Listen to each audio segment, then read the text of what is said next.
Hello viewers, welcome back to Rishu's kitchen. আসসালামু আলাইকুম।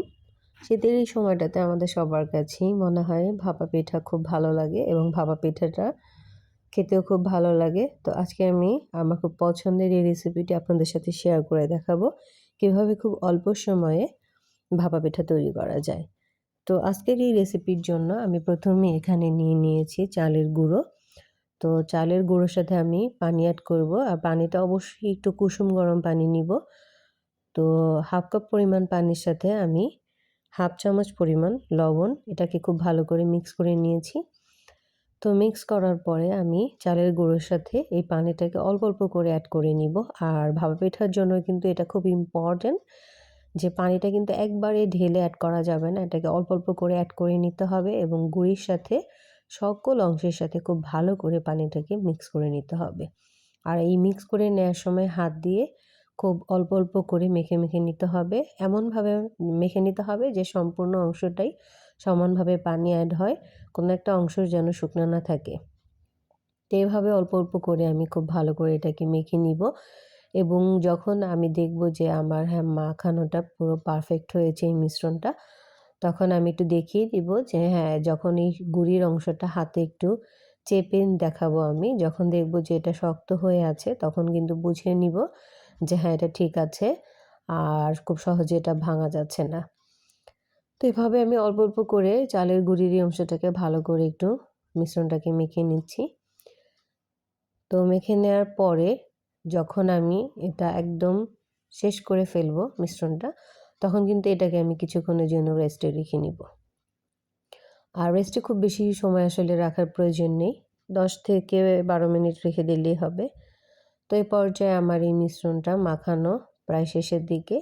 আর এই পর্যায়ে আমি একটু এই যে হাতে মুঠ করে এটা একটু দেখিয়ে দিচ্ছি, আমার এটা একদম পারফেক্ট হয়েছে। এখন আমি একটু রেস্টে রেখে দিচ্ছি আর ফিরে আসলাম 10 মিনিট পরে। তো এখন আমি একটা চালনির সাহায্যে এই মিশ্রণটাকে একটু চেলে নিব।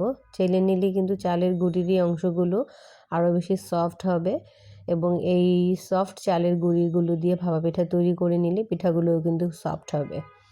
তো এভাবে আমি সবগুলো মিশ্রণগুলোকেই একটু চেলে নিব। আর পিঠাটা যেহেতু আমি ফুটন্ত গরম পানির উপরে বসাবো, তো এই জন্য আমি একটা হাঁড়িতে কিন্তু চুলায় গরম পানি বসিয়ে দিয়েছি। তো এভাবে আমার চালনির সাহায্যে সবগুলো মিশ্রণকেই চেলে নেওয়া শেষ।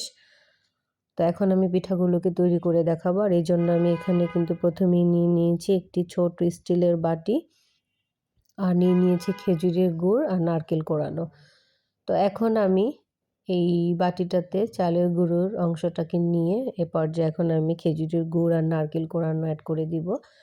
আর খেজুরের গুড় দিয়ে পিঠাটা তৈরি করে খেলে কিন্তু ভাপা পিঠাটা খেতে খুব টেস্টি হয়। তো এভাবে আমি পিঠাটাকে বসিয়ে সেট করে নিচ্ছি, এটাকে খুব বেশি জোরে চেপে নেওয়ার দরকার নেই। তো এখন আমার পানিটা যে গরম হয়ে গিয়েছে, এখন আমি এই চালনির উপরে পিঠাটা বসিয়ে নিব। আর এরকম চালনি সবার বাসায় আছে, তো এই জন্য খুব বেশি আসলে কষ্ট করতে হবে না। তো এভাবে আমার সবগুলো পিঠাই তৈরি করে নিব। আর এভাবে আমি চালনির উপরে এই পিঠাটাকে দিয়ে বাটিটা তুলে নিয়ে এখন আমি ঢাকনা দিয়ে এটাকে ঢেকে রাখবো। আর ঢেকে আমি কিন্তু খুব বেশিক্ষণ জাল করব না, 2 মিনিট করে আমি সবগুলো পিঠে এভাবে আমি জাল করে নিব। তো এভাবে আমি সবগুলো পিঠাই তৈরি করে নিয়েছি, এখন শুধু পরিবেশনের পালা। তো আশা করি যারা যারা আমার ভিডিওটি দেখেছেন সবার কাছে ভালো লেগেছে। ভালো লাগলে অবশ্যই লাইক দিবেন, কমেন্টস দিবেন এবং শেয়ার করবেন সকল ফ্রেন্ডসদের সাথে। আর অবশ্যই নতুন নতুন রেসিপি পেতে আমার চ্যানেলটি সাবস্ক্রাইব করে নেবেন। আশা করি সবার কাছেই ভালো লেগেছে। আল্লাহ হাফেজ।